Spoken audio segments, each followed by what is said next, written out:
Hello guys, welcome back to my channel. അപ്പോൾ ഇന്ന് Palakkad special Rawther biryani ഉണ്ടാക്കിയാലോ. ചട്ടിയിലേക്ക് ഓയിലും നെയ്യും പാടെ ഒഴിച്ചു കൊടുത്ത് ചൂടായ ശേഷം സ്പൈസസ് ഇട്ട് കൊടുക്കുക. വെളിയിൽ ഇട്ടിട്ട് നല്ലോണം ബ്രൗൺ കളർ ആവണവരെ വഴറ്റിയെടുക്കുക കേട്ടോ.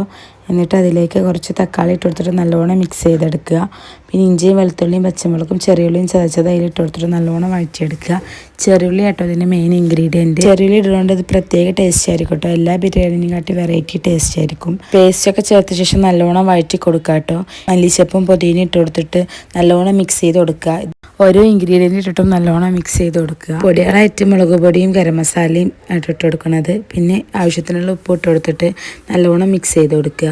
അതൊന്ന് പച്ചമണം മാറുന്നവരെ മിക്സ് ചെയ്യുക കേട്ടോ. എന്നിട്ട് അതിലേക്ക് കഴുകി വൃത്തിയാക്കി വെച്ച ചിക്കൻ ചേർത്ത് കൊടുക്കുക. അതിലേക്ക് നാരങ്ങ നീരും തൈരും പാടെ ആഡ് ചെയ്ത് കൊടുക്കുക. എന്നിട്ട് അത് നല്ലോണം മിക്സ് ചെയ്ത് കൊടുക്കുക കേട്ടോ. ചിക്കനിലൊക്കെ പൊടിച്ച് റെഡി ആവുന്നവരെ. 1 കപ്പ് അരിയിലേക്ക് 2 കപ്പ് വെള്ളം എടുക്കുക. വെള്ളം നല്ലോണം തിളപ്പിച്ചിട്ട് ഈ മസാലയ്ക്ക് അത് ഒഴിച്ചു കൊടുക്കുക കേട്ടോ. വെള്ളം നല്ലോണം തിളച്ചാൽ കഴുകി വൃത്തിയാക്കി വെച്ച അരി അതിലേക്ക് ചേർത്ത് കൊടുക്കുക. എന്നിട്ടൊന്ന് ഇളക്കി കൊടുക്കുക. സിമ്മിൽ വേവിക്കുക കേട്ടോ, മൂടി വെച്ചിട്ട്. എന്നിട്ട് ഇടയ്ക്കൊന്ന് ഇളക്കി കൊടുക്കുക.